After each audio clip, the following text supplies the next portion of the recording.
Well, I think everybody here knows the condition of Washington, D.C. Let me tell you, I could use some help, so send John up to D.C. for me.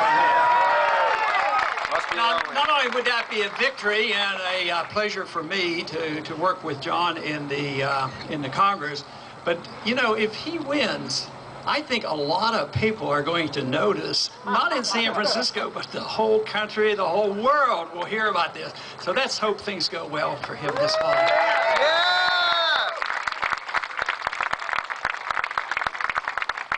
No, it's great to get a nice crowd out and talk about peace and why we don't need war. We have too much war against the American people, and something has to be done.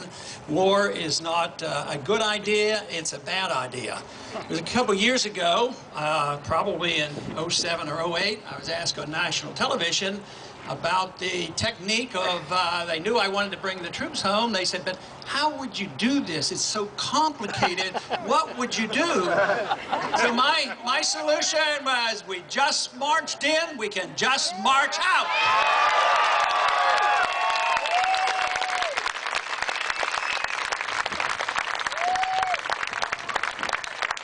Whether we're fighting unconstitutional wars overseas or fighting idiotic, unconstitutional wars against the people on the drug issue, it all adds up to being a racket, and it's against the people. It does not preserve liberty in any way whatsoever. Yeah! We talk about a revolution. I believe this country is in the midst of a revolution. I believe it's a philosophic revolution, and that's the only kind that count. And we are in a position now, I think 3 years out, and we are in a lot better shape than we were 3 years ago. Our numbers are growing. I thought the campaign essentially would be over when the campaign ended, but with the campaign for liberty and all the other things that have gone on, we find out that our numbers are growing. So you're not alone. There's a lot of people out there, and I'm delighted to see everybody here today.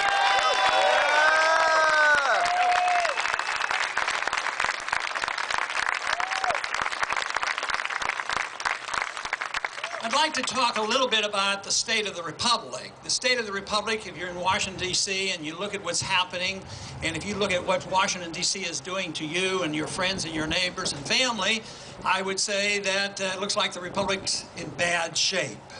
But if you want to look for some positive things, if you look at the number of people who have opened their eyes, have decided to look at what's going on, especially the young people of this country, who not only are interested in their personal liberties, they have an interest in economic liberty, and they're very interested in doing something about getting rid of the Federal Reserve System.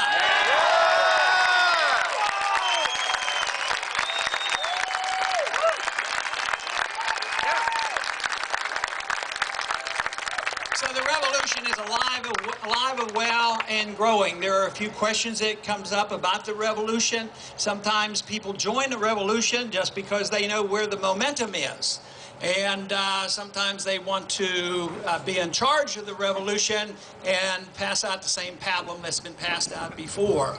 So it is up to us, those of us who have thought about it, and you who helped to build and start the revolution, make sure that we have our changes, that we have real changes, and that we don't endorse the nonsense that's going on, that if you're for limited government, you're not for limited government in economic issues, and yet be for big government around the world. They're totally inconsistent. Yeah!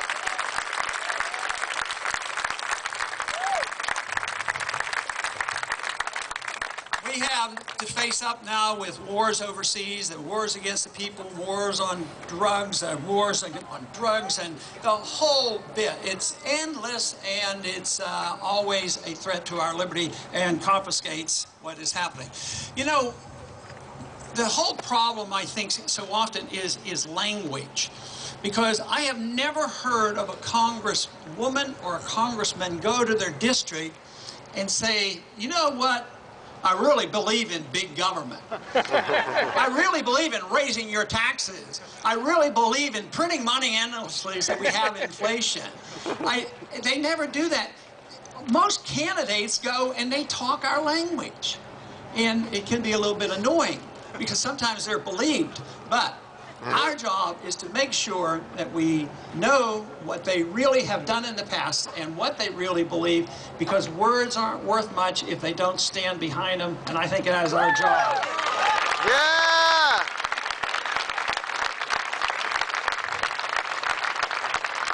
I don't think we can get very far unless we talk about the role of government. That's where we have to start. The Founding Fathers understood rather clearly what the role of government ought to be. And they believed, in the way they talked and wrote and wrote the Constitution, was they believed that the purpose of government was to protect liberty. That was the purpose. It wasn't there to regulate our lives. It wasn't there to police the world. It wasn't there to tell everybody how to spend their money and what they have to take into their bodies. They were there to protect liberty. The Constitution, if you read it carefully, it's so clear. It has nothing to do with restraining peaceful activity of individuals. Nothing. Yeah!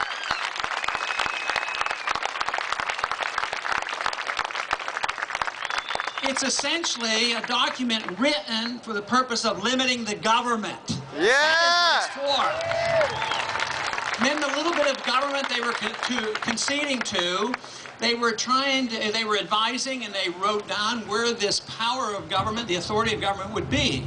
And basically, very little of it was supposed to be in Washington, D.C. It was supposed to be more local. But now it's been turned on its head. We have government getting bigger in Washington, and it's intrusive throughout the country. But the revolutionary spirit we have today, actually, it's rather delightful. We're actually talking about nullification and the 10th Amendment once again. Yeah! Legalize it. You hear often on TV, if you happen to listen to a liberal commentator, they come down real hard on you if you believe in nullification. That's some right-wing, wild conspiracy theory about just nullifying laws. What do you mean? Yeah, like California would like to nullify the laws against smoking marijuana. Yeah! 19. Yep. So the nullification principle, I think, is a good one. You know, it was also intended by the founders. Actually, the principle of secession was based into the Constitution, and the Northeast always threatened to secede from that terrible South, and that was there. But you know, you can believe in the principle of secession and nullification without undermining our whole system. It's the idea that if we're mistreated or overtaxed and overregulated and fight too many wars, that we have that option. That would put so much brakes on the federal government if they understood that.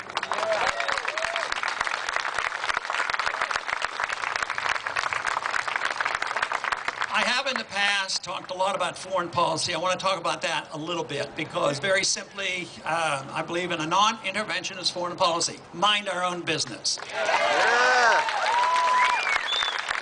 The Constitution gives us no authority to go around the world and police the world. And sometimes when I get on a conservative station, they start pushing me about this radical extreme isolationism. I said, well, I just support George W. Bush's foreign policy when he was a candidate in the year 2000. You know, when he says a humble foreign policy and no nation building and don't police the world. That's what they say to appease the people, but then once they get in, they do something else. I think too often what happens, we have Republicans and Democrats fighting back and forth, and they're real fights over power, not over your liberties, over principle, because if you get a Democrat in or a Republican in at the administrative level, they generally endorse with vengeance the Federal Reserve System, the tax system, and the foreign wars. That's what we have to put a brake on and break that up. Yeah!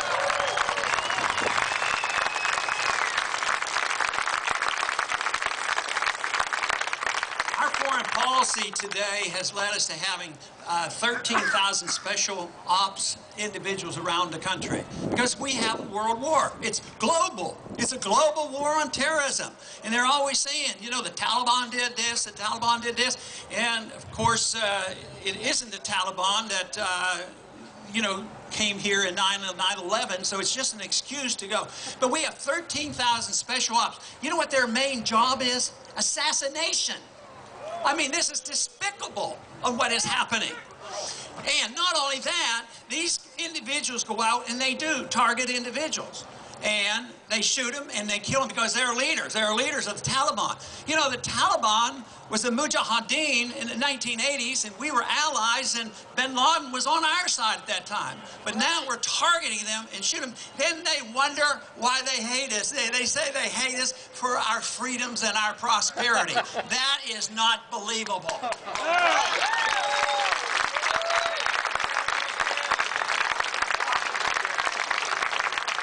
And now that we have a foreign policy where we have CIA agents running the bombing missions with drones, and we have special ops individuals assassinating certain individuals, that we also live in an age coming out of the last administration, and that's a foreign policy on war, because now they claim it is legitimate. It's the American position. It's the Bush doctrine of preventive war. It's the New World Order!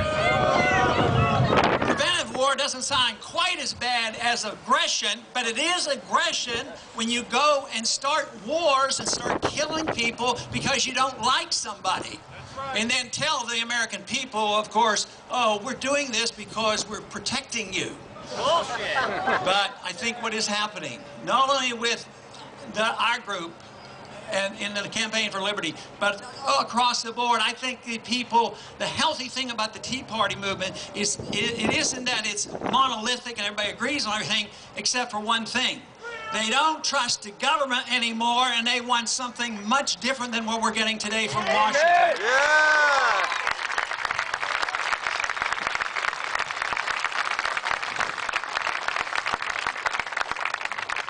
Last week I put out a press release, and because I felt motivated to do so, and I was surprised how much coverage it got. And that had to do with the Islamic center that they're building in New York. And I thought it was a time to make the point, you know, conservatives should be more protective of property rights and, of course, First Amendment rights. And also, though, the strongest point I wanted to make was this was contrived, not by everybody who supported the position that they should build this Islamic center there. This actually isn't even a mosque. It's a convention center type thing. So what they wanted, the most important thing I thought was they had, if they could prevent it, that means Islam is guilty. That was the goal, is to say Islam is guilty, because if they don't have enough hatred in this country built up to have an enemy, they can't justify these wars. And I hear too often people coming to me, how can you take this position? Congressmen will come to me. They want to kill us, and they're evil. They hate Christianity. They hate capitalism. And they go on and on. So they have to have an enemy. They have to have a Hitler to attack. So that's why I thought it was so important to point out that Islam has very, very, very little to do with 9/11. Al-Qaeda had a lot to do with it, and our foreign policy had a lot to do with it as well. Yeah! And the CIA. You know, on the issue of economics, that's a war on our wallets, and that's continuous. And they have direct taxation, but they have the invisible taxation of inflation. Some people say the poor people never pay taxes. They pay Social Security taxes. That's a big hunk. But they are really the ones that suffer the most from the inflation tax. We run up the spending. We borrow a bunch. We still don't have enough. The Fed prints some money, devalues the currency. They're the ones who, because there's a financial bubble out there, we say we can give you a free house. Everything is free. You have a right to this and a right to that. Guess what?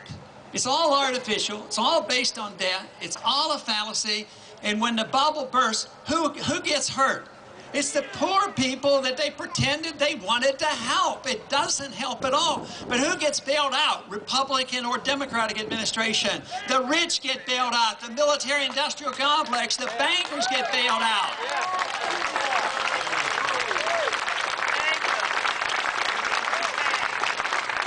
It's very important that we as a country, as a people, make the decision on why we had the financial collapse. Why does it come about? And if we don't pin a major part of the blame on the Federal Reserve, we're going to fail. In the Depression, they said it was the gold standard and too much free enterprise that caused our depression. Today, they're saying the same thing. Too much free enterprise and capitalism and all that other stuff. There was too much crony capitalism is what we had. Yeah.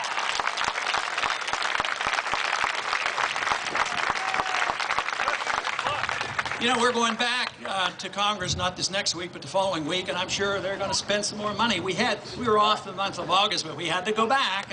A Speaker of the House called us back and said, emergency, emergency, $26 billion, come back. And we all flew back, was there for an hour or two, and they voted another $26 billion. How'd you vote, Ron? But You voted no! he asked me how I voted. If you have to ask, you don't belong here.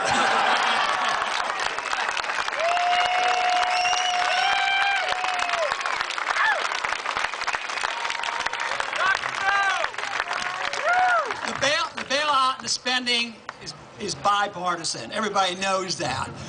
But now it's a political football back and forth. Who are the biggest culprits? But rarely do they mention the Federal Reserve and this problem really starting. I think the big bubble that we're unwinding that has first started in 1971 after we delinked our dollar from gold. Yeah. But I can't go into that completely, but I want to talk about this bailout. If you add up the dollars the Congress spent and the money the Fed, you know, without congressional consent, without any knowledge, without any auditing, they created $2 trillion, that's all. $2 trillion, they passed it out to their buddies. What did they do? What did they buy for us? Oh, they bought up all these illiquid assets. Illiquid means worthless. So they did over $2 trillion, and the Congress passed the rest, so $3.7 trillion. And that's about 3 years now. The big question is, what did we get for it? And they're wondering, well, why isn't the economy doing well? Well, all the money went into the pockets of the bankers and the corporate giants, the internationalists, and the people didn't get anything.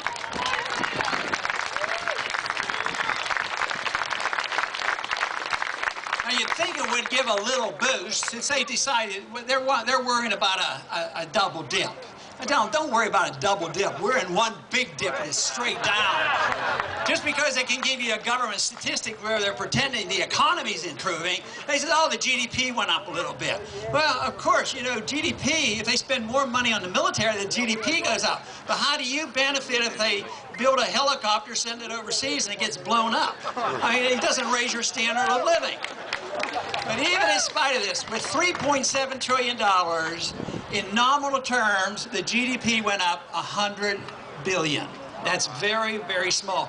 In real terms, the GDP went down. $3.7 trillion out the window. The people suffered, the special interests pick up the pieces, and they get the money. That has to stop, or the people are going to eventually get very angry about what's happening. And I'm afraid... We already are! Nancy Pelosi will have to work at McDonald's. I'm afraid when the people get a lot angrier will come when the dollar quits working. And what they're doing is practically guaranteeing that our dollar is going to quit functioning. There's no history throughout world history where a fiat currency lasted for long periods of time. But, you know, gold's been around for a while. They've used gold ever since they recorded history, and it's still money. So eventually paper money will fail, but the bubble is bigger than ever. It's worldwide. It's based on the dollar. There's an illusion about our strength, which is fast disappearing, but they still trust us as an economic power and a military power, and that all conveys trust into the currency. But they're gradually moving away. China will move away. In Malaysia, they have already started a parallel standard. They're using gold coins. Paper money's coming to an end. That is when our job is going to get a lot tougher. You better hope that each of you can round up another 100 or 200 or 300 individuals that will be converted to the principles of liberty, because we need more individuals who understand this in order to put it back together again properly.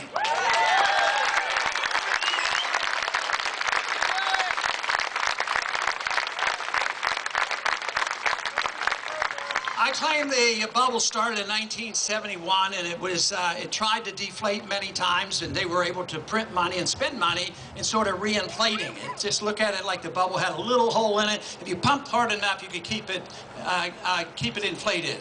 But that's not the case now. We have a big hole there, and they're pumping. The $3.7 trillion didn't do one thing, and therefore this one is different. This is the big one. But you know, I think our economy didn't go sour just in 08. I think the economy went sour in 2000 when the NASDAQ bubble burst. I think that was the big warning. But they were able to create the housing bubble, and people got along a little bit better. But if you look at the economic statistics, things have been drifting downward. They just got much worse in 08. And that is, if you look at how many jobs there are in this country compared to 01, almost 10 years ago, there are 2.3 million less jobs than there were 10 years ago. 26 million more people. Wow. I mean, that is scary stuff. That's why there's a lot of people very, very unhappy. You know, my system of economics comes from having studied Austrian economics. It's based on personal liberty, but it's based on free markets, property rights, contracts, and sound money. And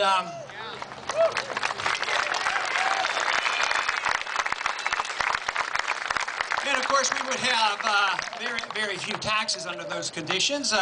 We would, like, not have an income tax. You know.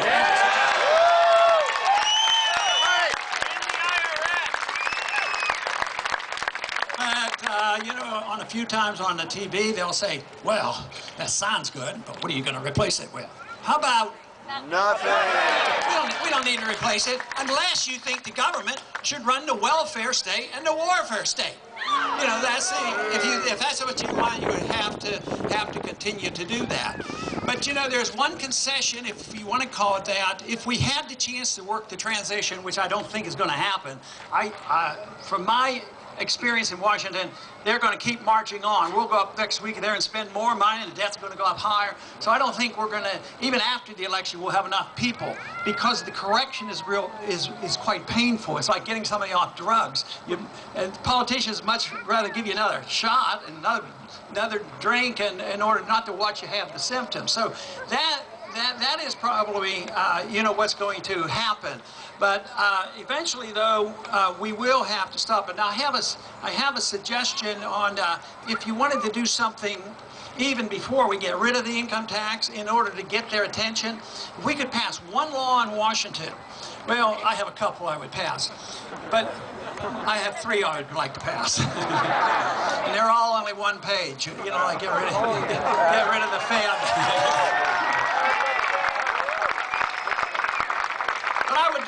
I would do away with holding taxes to make the point. Everybody send a check to the U.S. government at the end of 30 days, and we would have our revolution. But the other thing I would do is I would have a rule in the House of Representatives. I would say that every member of the House, on August 15th, they have to bring all their paperwork onto the House floor by themselves without their accountant and sit down and do their tax return, and they can't leave until it's finished. They would change the tax code before they would do that. Or set a Guinness World Record.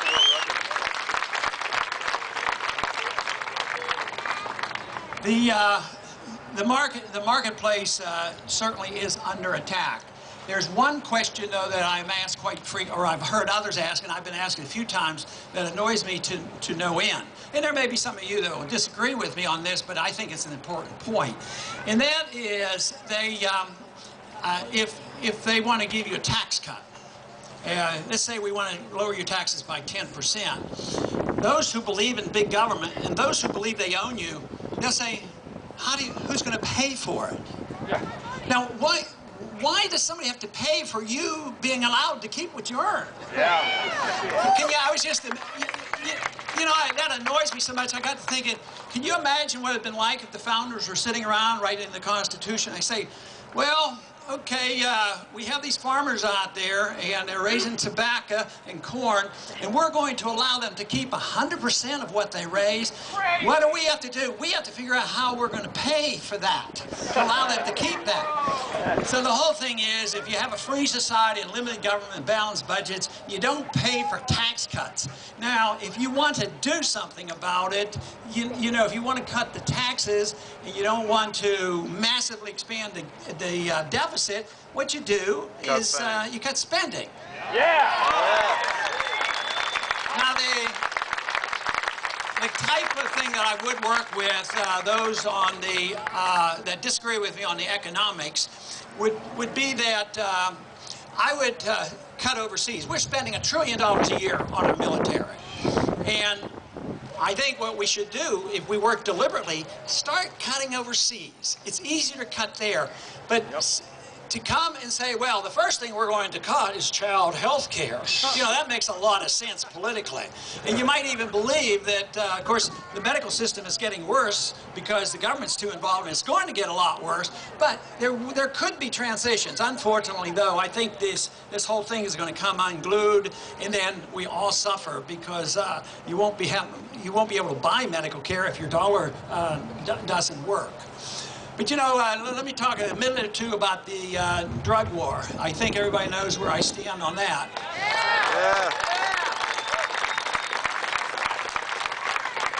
I think drugs are terribly dangerous. I think the doctors especially are derelict because people abuse and misuse prescription drugs probably a lot more than illegal drugs. But anyway, it isn't so much that I want people, you know, I don't emphasize the drugs. What I emphasize is choice, freedom, your own decision. Yeah. But also with that decision on what you want to do with your own bodies, you have to assume a 100% responsibility for the consequences of bad choices. Yeah. But you know, this idea that the government regulates what we put in our bodies, it really makes no sense. We're still pretty good about protecting intellectual speech. You know, we allow them to teach socialism and communism in our schools and different things like that. So we're rather tolerant, and we're tolerant generally up until recently, now that we have to hate all Muslims. But generally we respect freedom of religion. But when it comes to putting something in your mouth or in your lungs or in your body, for the last 70 or 80 years, it's just been determined that you're too stupid and therefore you have to be told what to do. And I have had members of Congress, not only on economic issues, but on drug issues, that the people are just too dumb and we have to take care of them. Now that attitude, we should make sure that we eliminate someday and get rid of those people who believe that.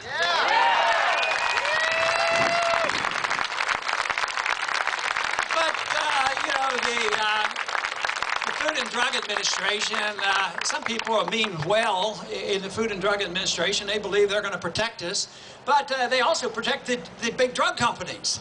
You know, they can have compulsory mental health testing, then they sell more psychotropic drugs and on. And then if you into alternative medicine, they want to regulate that, and they want to make sure they sell vitamins. You can't buy it on the internet, and it goes on and on. But it's also led to some really, really silly stuff. Like, we can't grow hemp in this country. They're afraid you might smoke it. Now, I understand that if you want to smoke hemp, in order to be equivalent to one joint, it has to be the size of a telephone pole. So, And also milk. Why do they want to regulate milk? Oh, because you might drink raw milk. Well, some people think that's better for you. Yeah.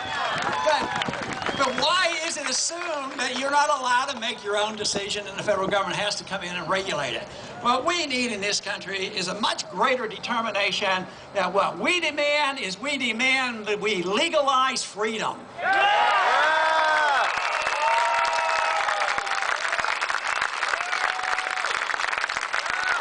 You know, some groups will agree with us and say, yeah, this is good. We should legalize this, legalize all this activity, gambling, the whole works, so we can tax it. Then there's another group that wants to prohibit it. Why can't we have this third option of saying, just allow people to do what they want, neither tax it nor prohibit it? You know, it's something like the choices in foreign policy. I said, they have only two choices. I'd like a third choice. The one choice is we're the tough guys, and we can go and we say, all right, we want you to do this. And if the leader of that country said, sure, we'll do it. So what do? The people get taxed, and they send them money to prop up these dictators around the world. But then if he says, oh no, we don't want to do that, and they start to rebel, and look how they turned on Saddam Hussein. He used to be our best buddy, and then all of a sudden, look what happened. But if they don't do it, we bomb them. So they have the alternatives. They either get money from us or they get bombs from us. I would say, why don't we just leave them alone and offer friendship and trade with them, and at least try to deal with them.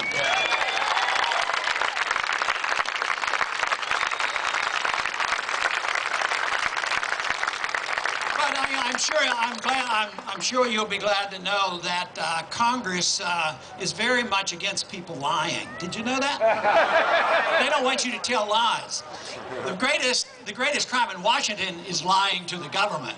And I get to thinking, well, no, I was taught as a young person not to lie, and I think lying's very bad.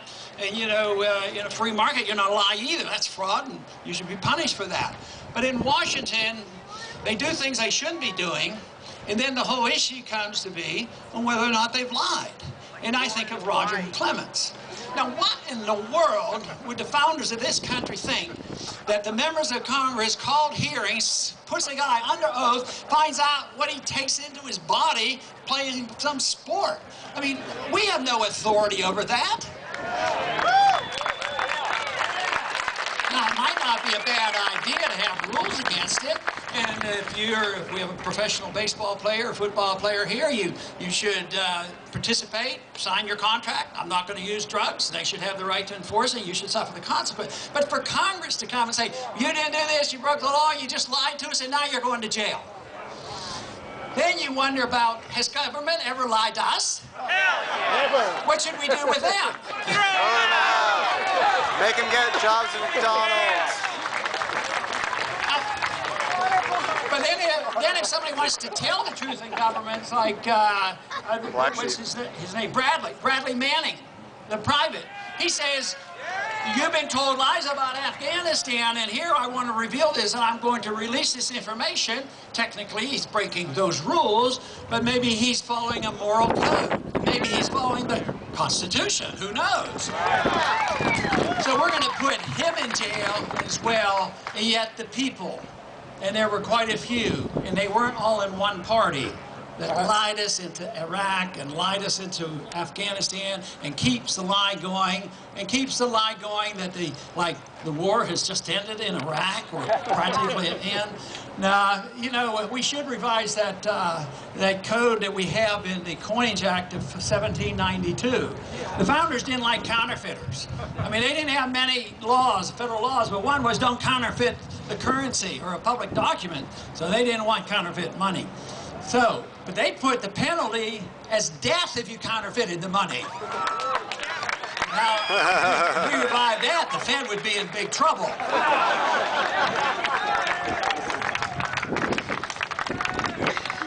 So we have, of course, a lot cut out for us. And I want to paraphrase Victor Hugo about a time for, an idea whose time has come. But I would like to say no government war can stop an ideological revolution whose time has come.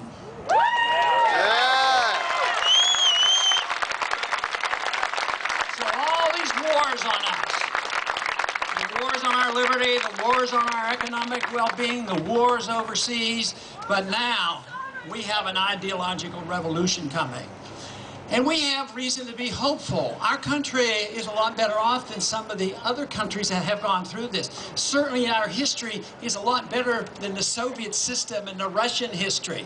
They haven't had real good examples of property rights and sound money and civil liberties, and we have. So it's not that complicated. You know, if we really were determined, although it's not a perfect document, but it would really help us, why couldn't we just start using the Constitution again?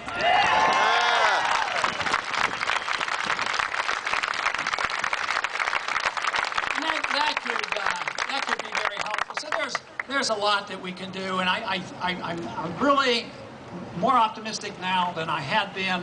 I'm very optimistic when I get to the college campuses. We will continue to do a lot on the campuses. Young Americans for Liberty is very energized, and I work with them closely. And to me, that's where the future is, and so I'm very encouraged by that. But talking about war, I have, anybody attend the rally in Minneapolis in 08? Yeah! Well, up there, I had somebody sing a song that I particularly liked, an anti-war song. It was written by Buffy St. Clair, and that song that she wrote and sang, and she wrote it in 1964, it was called The Universal Soldier. And I want to read a couple verses from that because I think it really has a strong message, and it makes one think. She talks about the universal soldier. She says he never saw the writing on the wall. But without him, how would Hitler have condemned him at Dachau? Without him, Caesar would have stood alone. He's the one who gives his body as a weapon of the war. And without him, all this killing can't go on. He's the universal soldier, and he really is the blame. His orders come from far away, no more. They come from him and you and me. And brothers, can't you see, this is not the way to put an end to war.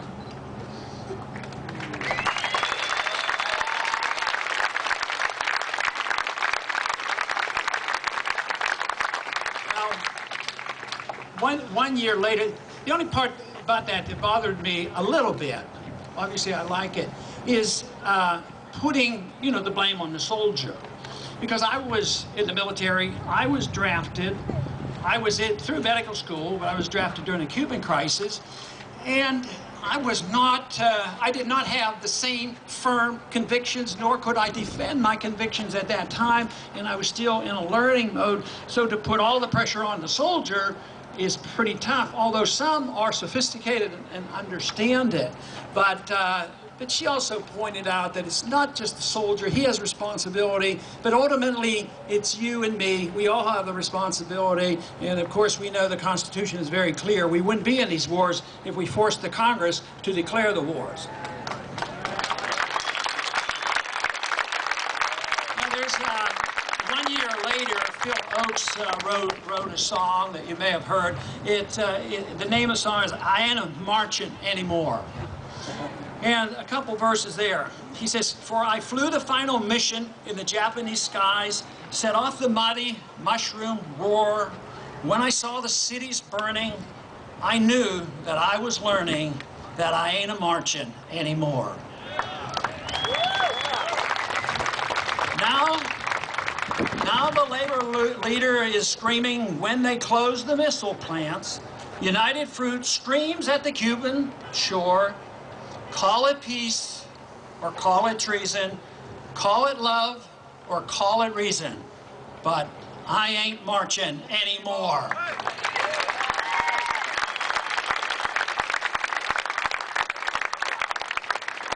I don't think we should march in those government wars that are illegal and attack our liberties. And eventually there might be a lot more physical attacks on the American people. So we should not be marching in those wars. But we as individuals and as groups, as we get together in political actions or education, as teachers or whatever, in the ideological struggle, yes, we are marching.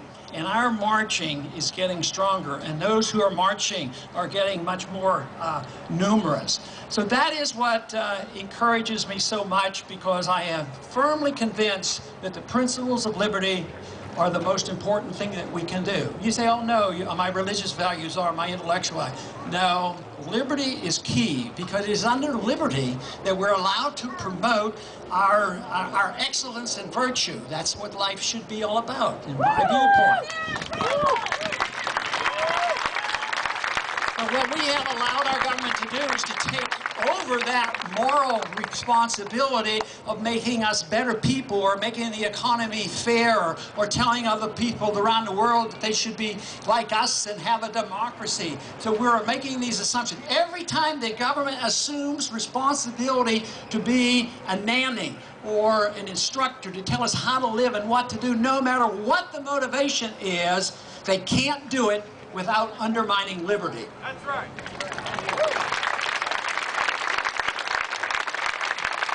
So that is the purpose. Now, the wonderful thing about true liberty, and when you understand it, and hopefully this will keep growing, is that liberty brings people together. I think you've already witnessed this on the stand and here in the crowd, that people should be able to come together of different values. And I have very strong personal values and family values, but they're mine. I want the responsibility and I want to take care of it. But if we have a society that is more tolerant, this is why I've been so annoyed that they can blanket accuse, you know, a whole religious group. I mean, they've done that before. I think it happened to led to, you know, the Second World War by taking a group and blaming a group. So I really don't like that. But liberty does the opposite. It brings people together because it's not challenging. We don't challenge each other as long as you don't initiate force against them. That is the key to it. Anything, you're permitted in a free society to do anything that is constructive and not harmful.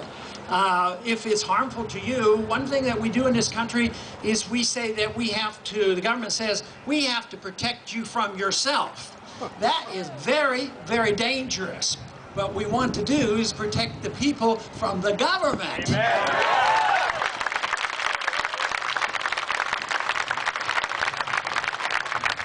So there's every reason for us to be optimistic and energized. We still have freedom enough to come here. We still have freedom to get certain people into the Congress. This Congress is going to change.